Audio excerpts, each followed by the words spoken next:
भुजगशयनं पद्मनाभं सुरेशं विश्वाधारं गगनसदृशं मेघवर्णं शुभांगं लक्ष्मीकान्तं कमलनयनं योगिभिर्ध्यानगम्यं वंदे विष्णु भवभयहरं सर्वलोकैकनाथं।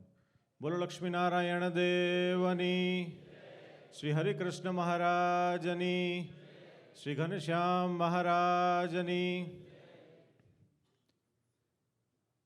सर्वावतारी इष्टदेव भगवान श्री स्वामीनारायण, श्री स्वामीनारायण मंदिर डावनी में विराजमान श्री घनश्याम महाराज, श्री लक्ष्मीनारायण देव, श्री राधाकृष्ण देव आदि देवोना 25मा वार्षिक पाठोत्सव प्रसंगे खूब सुंदर छेल्ला 6 દિવસથી આપણા स्वामीनारायण मंदिर श्रीजी महाराज द्वारा स्थापित जे 6 धाम है एनी महिमानी कथाનું શ્રવણ ઘણા બધા સંતોએ કરાવ્યું। ત્યારે आज खास કરીને વ્યાસપીઠ પર વિરાજમાન डावनी મંદિરના महंत एवं शास्त्री स्वामी श्री देवप्रकाशदासजी स्वामी, તેમાં સભામાં ઉપસ્થિત परम पूज्य धर्म धुरंधर 1008 आचार्य महाराज श्री, उपस्थित गादीवाला श्री, सभाમાં उपस्थित सूरत पधारेला शास्त्री स्वामी श्री पुरुषोत्तम प्रकाशदासजी स्वामी, हरिप्रसाददासजी स्वामी, विद्वान शास्त्री स्वामी श्री भक्ति प्रकाशदासजी स्वामी, सूर्य प्रकाश स्वामी, सत्यप्रकाश स्वामी, न्यूजर्सी रामदासजी स्वामी आव्या छे। त्यारे उपस्थित सर्वे आदरणीय ब्रह्मनिष्ठ सर्वे संतो, उपस्थित अमारा काकाश्री एवा नरेश प्रसादजी उपस्थित है और सर्वे वाला हरिभक्तों ने यजमानश्रीओने अमारा भावथी जय स्वामीनारायण। केम छो?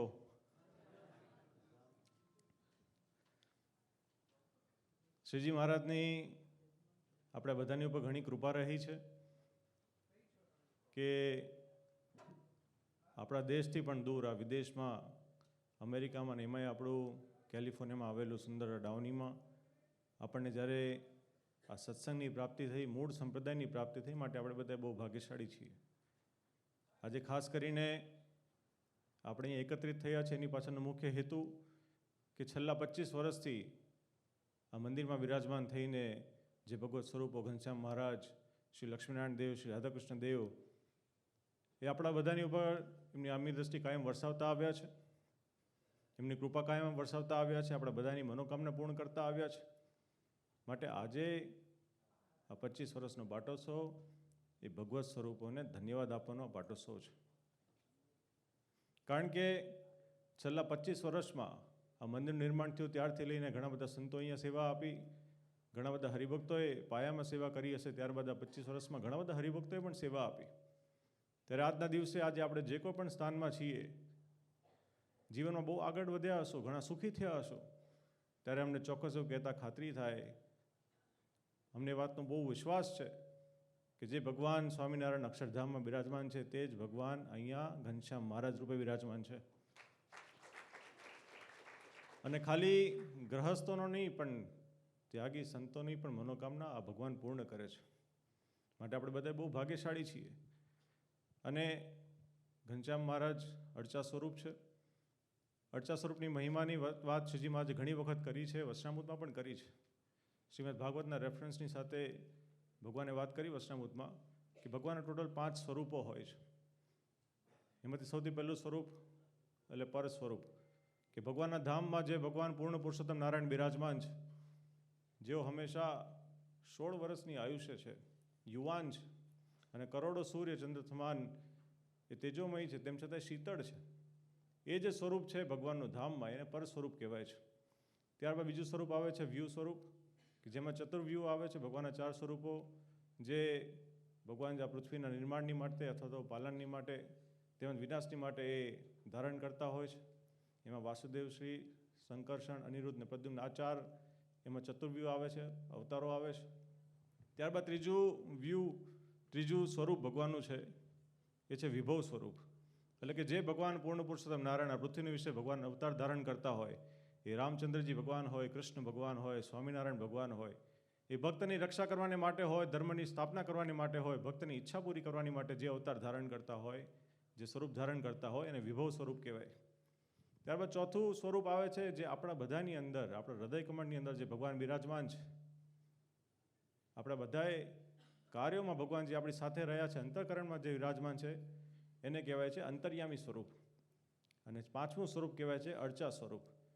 જે મંદિરમાં ભગવત સ્વરૂપો વિરાજમાન હોય છે, જ્યાં આગળ આપણે જઈને ભગવાનની સેવા પૂજા કરી શકતા હોઈએ છીએ, જ્યાં આગળ આપણે જઈને જે 9 પ્રકારની ભક્તિની વાત ભગવાન શ્રી કૃષ્ણએ કરી છે, નવધા ભક્તિની વાત, એ તમામે તમામ ભક્તિ આપણે જે સ્થાનમાં જઈને કરી શકતા હોય, કથા વાર્તાનું શ્રવણ કરીએ, કીર્તન ગાઈએ, સેવા પૂજા કરીએ, એને અર્ચા સ્વરૂપ કહેવાય છે.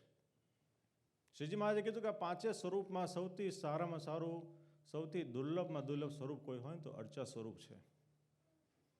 ત્યારે વાલા ભક્તો, આપણને અર્ચા સ્વરૂપ શ્રી ઘનશ્યામ મહારાજના રૂપમાં પ્રાપ્ત થયા છે, લક્ષ્મીનારાયણ દેવના રૂપમાં પ્રાપ્ત થયા છે, રાધાકૃષ્ણ દેવના રૂપમાં પ્રાપ્ત થયા છે.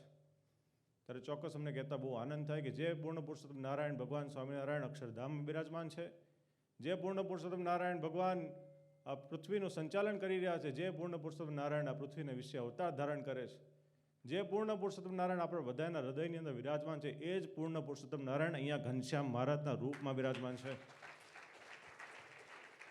માટે આ મહિમા આપણા અંદર કાયમ રહેવો જોઈએ.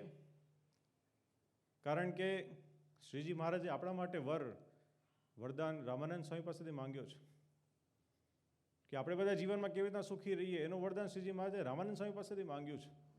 માટે ચોક્કસ આનો મહિમા આપણા જીવનમાં કાયમ હોવો જોઈએ.